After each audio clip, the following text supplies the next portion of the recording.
topics, if you will.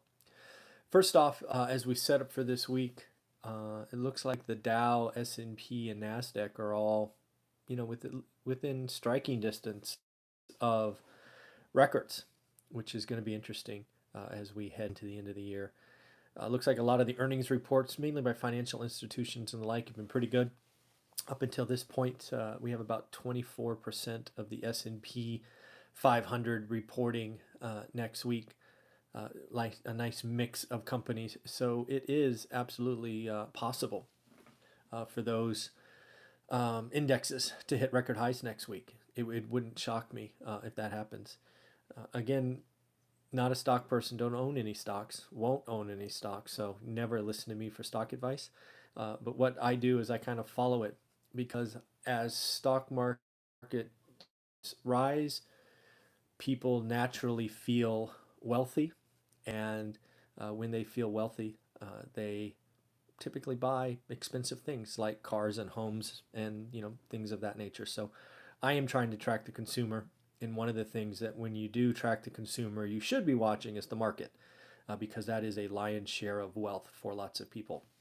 So it will be interesting to see what happens.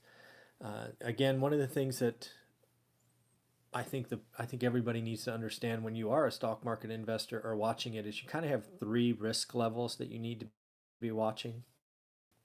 Right? There's overall market risk, and we've been dealing with a lot of market risk lately. The trade war being the greatest example, right? As that had gained momentum, the negative consequences of the trade war ripples through the economy, right? It doesn't just impact kind of one area, right? When you start impacting consumers with a potential $1,000 extra in costs, that impacts everything, right? So there's the market risk. Then there's sector risk, right? So, maybe there's something going on in a particular portion of the economy. Just off the top of my head, a sector risk example could have been taxi cabs when Uber and Lyft and ride sharing came along, right? All taxi companies were impacted. Medallions were less valuable. All of those kinds of things, right? So it just wasn't one taxi company, but it was that industry was impacted by technology and the like. And then we actually have a bunch of company risk. The one that we've talked much about on this channel is WeWork. Again, running out of cash in a couple of weeks could be really, really damaging. One that's snuck up recently, I think we talked about yesterday, was Boeing. Right, there's some smoke there, and if they truly were found maliciously hiding potentially damaging software information or issues, that that could be bad, right? That could be like, really, really bad. So it will be interesting to watch that. So again, when you're looking at stocks and all of this, there's the market risk, sector risk, and stock. So you have to watch all of them, because if you just watch company, which is what I watched when I was doing this 20, 25 years ago, you get slapped around by sector and market risk, and you're like, what happened? Where'd it go? So just be careful. But in the end, yeah, I think next week, if earnings continue to be positive, we could see record highs, and maybe that makes people feel more confident. If people feel more confident, they start spending, and maybe the U.S. consumers, keep the economy going long enough for these bigger macro issues to get solved. We do seem to be on a very positive trend lately. It still continues. The trade war now has a date. It's probably 2 weeks out for phase one. There's still discussions. We have both sides saying, yes, we want something, because again, China's suffering as well. Looks like UAW and GM, I think they go to vote today, I think it is, or it might be tomorrow, by all of their 50,000 members, or 50,000 plus. So that will be good for them, GM, and also a whole swath of manufacturing in the US. We have Brexit, which is seems to be doing nothing, right? There was supposed to be a vote yesterday. It's getting delayed. It right now has a target date of the UK leaving the European Union of October 31st. That's like a second away, so we'll see what happens there. But I can tell you the UK is suffering, and it's because of uncertainty, right? Money doesn't like uncertainty.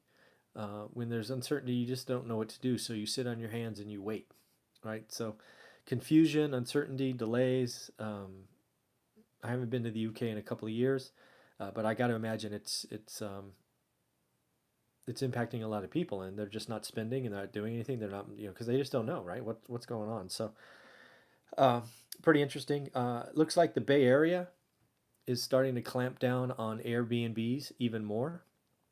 Lots of cities, and this one actually was Santa Clara, which is just down the block from where Airbnb is headquartered. I think in San Francisco. Um, they're clamping down because a lot of neighbors are complaining about quality of life and the things of that nature. So, Airbnb, it's about to get harder. And, I actually know there's a bunch of people buying Airbnbs in the Bay Area because they think they can finally cash flow it, right? They see Airbnb as a way of house hacking, right? They're renting out rooms and basically creating a dorm almost.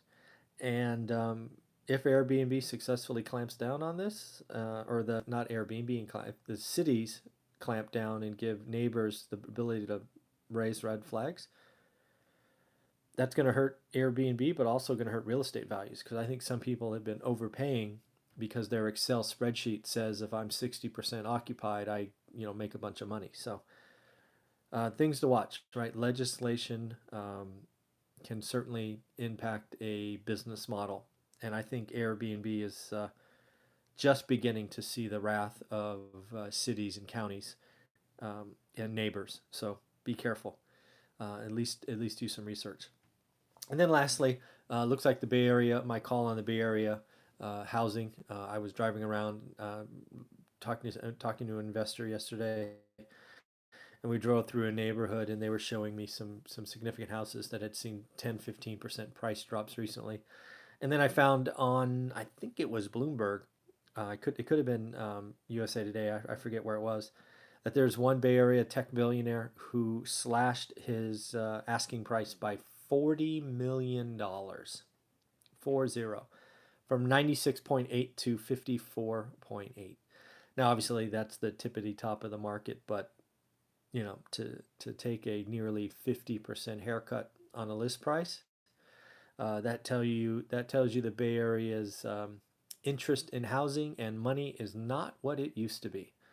Right? I'm pretty convinced if this house came on the market 2 years ago during the big, I don't know, while the money was flying around and people were confident, it would have sold at least somewhere between that. Maybe it doesn't get asking price, but it was sold somewhere between that. So again, I think my call on the Bay Area real estate the last 6 months or so is proving to be accurate, which I don't know. I guess I feel okay about that, but again, it's going to hurt a lot of people, so I don't feel great about that. Hopefully, some of you saw this and protected yourself. Hopefully, if you're a flipper and watching this in the Bay Area, you took on less inventory because I think it's just beginning. Negative trends take a while to work through, and I think we're certainly in one in the Bay Area. So, at the end, I hope you enjoy your Sunday. Go have some fun, and we will, of course, talk to you tomorrow. Bye.